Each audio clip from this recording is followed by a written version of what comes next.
आइए जानते हैं आज के कुछ अंतर्राष्ट्रीय खबरों को। पहले एक नजर आज की हेडलाइंस पर। खड़गे बोले, आप जेएनयू से पढ़े, मैं म्यूनिसिपल स्कूल से, आपकी हिंदी अंग्रेजी अच्छी, कर्म नहीं। नेहरू की वजह से आज पीएम है मोदी, खड़गे का संविधान पर चर्चा के दौरान सरकार पर निशाना। झूठ बोलकर लोगों को धोखा दे रहे, खड़गे ने राज्यसभा में बीजेपी पर बोला हमला। जेएसएससी सीजीएल डॉक्यूमेंट वेरिफिकेशन के बीच देवेंद्र नाथ महतो गिरफ्तार। फिलिस्तीनी लिखा बैग लेकर संसद पहुंची प्रियंका गांधी, मच गया बवाल। सीरिया की कुख्यात जेल से छूटे कैदियों की आप बीती, मैं जिंदा लाश बन गया था। किसी को नहीं थी बशर अल असद के पलायन की जानकारी। कई स्टॉक्स में देखी आज गिरावट।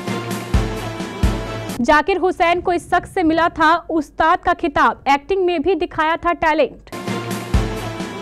और ऑस्ट्रेलिया में सफल होना है तो हीरो से सीखे।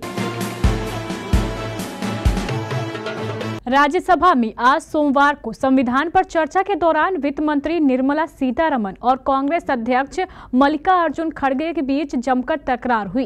वित्त मंत्री ने कहा, कांग्रेस पार्टी परिवार और वंशवाद की मदद करने के लिए बेशर्मी से संविधान में संशोधन करती रही।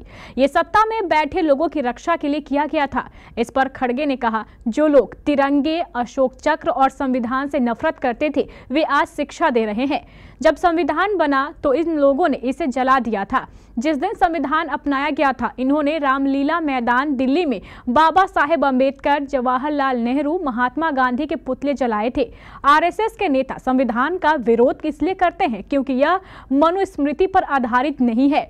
खड़गे ने कहा, वित्त मंत्री निर्मला सीतारमण जी जवाहरलाल नेहरू विश्वविद्यालय से ग्रेजुएट है। मैंने म्यूनिसिपल स्कूल से पढ़ाई की है, लेकिन संविधान हमने भी थोड़ा बहुत पढ़ा है। निर्मला जी की अंग्रेजी और हिंदी अच्छी होगी, लेकिन उनके कर्म अच्छे नहीं हैं।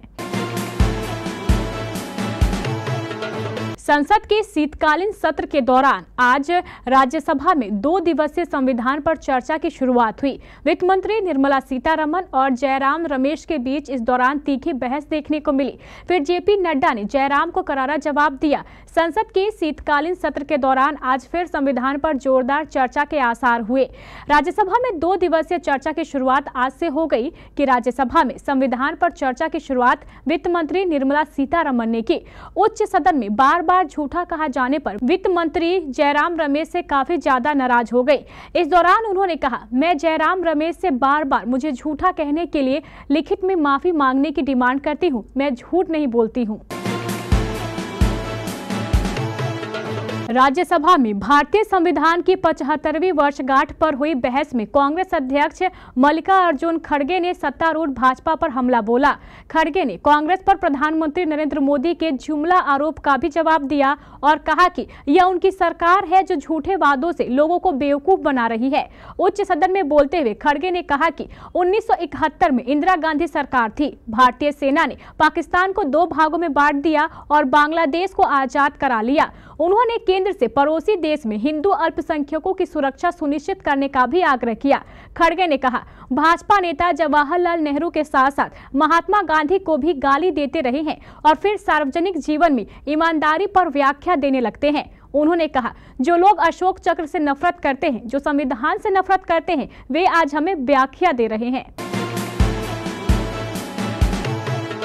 जेएसएससी यानी झारखंड कर्मचारी चयन आयोग द्वारा आयोजित सीजीएल परीक्षा के लिए आज से डॉक्यूमेंट वेरिफिकेशन की प्रक्रिया शुरू की गई थी। इस बीच वहां प्रदर्शन करने पहुंचे जेएलकेएम के नेता देवेंद्र नाथ महतो को पुलिस ने हिरासत में ले लिया है। साथ ही आंदोलन कर रहे छात्रों पर लाठीचार्ज भी किया गया है। बता दें कि पुलिस ने उन्हें नामाकुल स्थित सदाबहार चौक से गिरफ्तार किया है, जहां से जयराम महतो की पार्टी जेएलकेएम के बैनर तले प्रदर्शन कर रहे थे। सरकार की तरफ से पहले ही ये सूचना जारी कर दी गई थी कि जो लोग भी डॉक्यूमेंट वेरिफिकेशन की प्रक्रिया में उपद्रव मचाएंगे, उन पर फौरन एक्शन लिया जाएगा। जेएसएससी यानी झारखंड कर्मचारी चयन आयोग द्वारा आयोजित सीजीएल परीक्षा के लिए आज से डॉक्यूमेंट वेरिफिकेशन की प्रक्रिया शुरू की गई थी। इसी बीच वहां प्रदर्शन करने जेएलएम के नेता देवेंद्र नाथ महतो पहुंच गए थे। कांग्रेस का एक बार फिर फिलिस्तीन प्रेम दिखाई दिया है। प्रियंका गांधी की एक तस्वीर सामने आई है जिसमें उनके बैग पर फिलिस्तीन लिखा हुआ है। कांग्रेस सांसद ये बैग लेकर संसद पहुंची थी। अब इस बैग पर सियासी घमासान शुरू हो गया है। बीजेपी ने प्रियंका गांधी पर हमला किया है। केंद्रीय मंत्री एसपी सिंह बघेल ने कहा है कि प्रियंका मुस्लिम वोट के तुष्टीकरण के लिए फिलिस्तीनी लिखा बैग लेकर आई है। इस बैग के जरिए एक बार फिर प्रियंका गांधी फिलिस्तीन के समर्थन में नजर आई हैं। बता दें कि ऐसा पहली बार नहीं है कि प्रियंका गांधी ने फिलिस्तीन का समर्थन किया है। हाल ही में भारत में आए फिलिस्तीन के राजदूत से उन्होंने मुलाकात की थी। फिलिस्तीनी राजदूत ने प्रियंका को वायनाड लोकसभा चुनाव में जीत की बधाई दी थी। इस साल अक्टूबर में हमास और इजराइल के बीच शुरू हुए जंग को 1 साल पूरे होने पर भी प्रियंका गांधी ने इजराइल पर निशाना साधा था। गाजा में बढ़ती मौतों के बीच प्रियंका ने इजराइल पर हमला बोला था। सीरिया में सत्ता के पतन का यह निर्णायक पल था जब विद्रोहियों ने देश की सबसे कुख्यात जेल से कैदियों को रिहा कर दिया। इस घटना को 1 सप्ताह होने को है। इस जेल से रिहा हुए लोगों ने अपनी कहानी बताई है। अपनी बैरक के बाहर शोर सुनकर सभी कैदियों में सन्नाटा छा गया था। एक आदमी की आवाज आई, वहां कोई है, लेकिन डर के मारे किसी की आवाज नहीं निकली। वर्षों से उन्होंने देखा है कि जब भी दरवाजा खुलता है पिटाई, बलात्कार और उत्पीड़न का सामना करना पड़ता है, लेकिन इस दिन इसका मतलब था आजादी। अल्लाहू अकबर के नारों पर कोठरियों में बंद सभी लोग जेल के भीतर मगर छोटे दरवाजों के सामने कतार में खड़े हो गए। उन्होंने देखा कि जेल रक्षकों की जगह कॉरिडोर में विद्रोही लड़ाके हैं। 30 साल के कासिम अल कबलानी याद करते हुए बताते हैं कि हमने कहा हम यहाँ हैं, हमें आज़ाद करो। वो बताते हैं कि जैसे ही दरवाज़ा खुला वो नंगे पैर दौड़ पड़े। बाकी कैदियों की तरह वो दौड़ते गए और पीछे मुड़कर नहीं देखा। 31 साल के अदनान अहमद गणेश ने कहा, जब वे आए और चिल्लाते हुए हमें बाहर जाने को कहा, मैं जेल के बाहर दौड़ पड़ा, लेकिन इतना डरा हुआ था कि पीछे मुड़कर नहीं देखा क्योंकि मुझे लगा कि कहीं वे फिर से बंद ना कर दे। हालांकि ये कैदी तब तक नहीं जान पाए थे कि सीरिया के राष्ट्रपति बशर अल असद देश छोड़कर जा चुके हैं और उनकी सरकार गिर गई है, लेकिन जल्द ही ये खबर उन तक पहुंच गई। सीरिया के पूर्व राष्ट्रपति रहे बशर अल असद की 24 साल की सरकार इस्लामिक विद्रोहियों के हमले के बाद बदल गई। तख्ता पलट हुए लगभग हफ्ते का समय बीत चुका है। विद्रोहियों के प्रभाव के बाद बशर अल असद को देश छोड़कर भागना पड़ा। देश छोड़ने के दौरान बशर के प्लेन के क्रैश होने की अफवाह जैसी खबरें भी सामने आई थी। हालांकि अगले ही दिन स्पष्ट हो गया कि बशर अल असद सुरक्षित रूप से देश से बाहर निकल चुके हैं।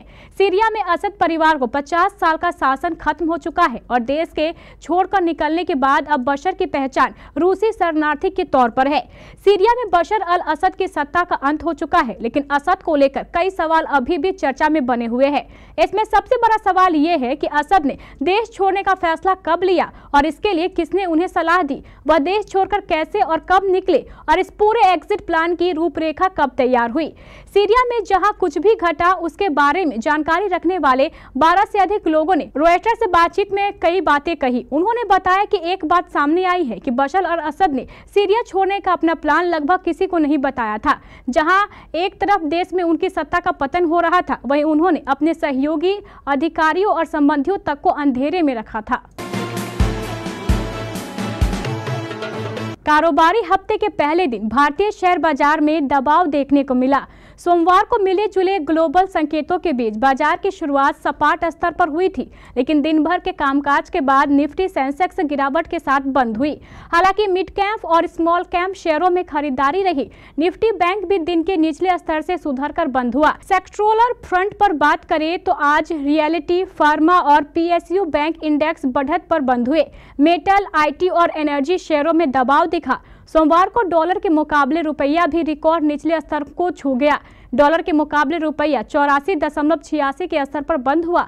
सोमवार को दिन भर के कामकाज के बाद सेंसेक्स 385 अंक गिरकर 81,749 के स्तर पर बंद हुआ। वह ताज, शानदार अंदाज और तबले पर कमाल की धुन देने वाले उस्ताद जाकिर हुसैन हर एक अंदाज में कमाल के थे। उन्होंने भले ही दुनिया को अलविदा कह दिया हो, मगर वह अपने इसी अंदाज के साथ फैंस के दिलों में जिंदा रहेंगे। इसमें कोई शक नहीं है कि वर्सेटाइल जाकिर हुसैन के हिस्से में ढेरों उपलब्धियां थी। हुसैन सबसे कम उम्र में पद्मश्री अपने नाम करने वाले शख्सियतों में एक थे। जाकिर हुसैन ने एक्टिंग में भी खुद को आजमाया था। 1983 में रिलीज हुई फिल्म हिंट एंड डस्क से एक्टिंग में अपने फिल्मी करियर की शुरुआत की थी, जिसमें उन्होंने एक मकान मालिक का किरदार निभाया था। फिल्म साच में जाकिर हुसैन ने शबाना आजमी के साथ काम किया था। फिल्म 1998 में रिलीज हुई थी। इसके बाद Hussain film the perfect murder में नजर आए थे। भारत और ऑस्ट्रेलिया के बीच तीसरा टेस्ट ब्रिस्बेन में खेला जा रहा है। इस मैच में टीम इंडिया का बैटिंग लाइनअप एक बार फिर डगमगा गया। 22 रन पर ही भारत के शीर्ष 3 बल्लेबाज पवेलियन में लौट चुके थे। यशस्वी जायसवाल को मिचेल स्टार्क ने एक बार फिर पहले ओवर में ही अपना शिकार बनाया।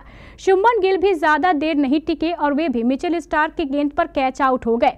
लगातार असफल रहे विराट से यहां पारी को संभालने की उम्मीद थी, लेकिन वे भी ज्यादा देर नहीं टिक सके और जोश हेजलवुड की गेंद पर इस सीरीज में चौथी बार विकेट के पीछे कैच आउट हो गए। ऑस्ट्रेलिया में बल्लेबाजी करना आसान नहीं होता है। पेस और बाउंस के आगे बड़े बड़े बल्लेबाज ध्वस्त हो जाते हैं। विराट बार बार कवर ड्राइव लगाने का प्रयास करते हुए आउट हो रहे थे। सुनील गावस्कर ने विराट को बाहर जाती गेंद को ना छूने की सलाह दी है। उन्होंने एक निजी चैनल के कार्यक्रम में एक्सपर्ट राय देते हुए कहा है कि विराट को अपने हीरो सचिन तेंदुलकर से सीखना चाहिए। जैसे उन्होंने अपने ऑफ साइड के शॉट्स पर संयम दिखाते हुए सिडनी में 241 रन बनाए थे, उसी तरह विराट को भी अपने मन पर काबू रखना होगा। ऑफ स्टंप की गेंद को डिफेंड करने की कोशिश करनी चाहिए बजाय स्कोर करने के। उनका बल्लेबाजी कौशल लाजवाब है। उन्हें सीधा या मिड विकेट की तरफ खेलना चाहिए।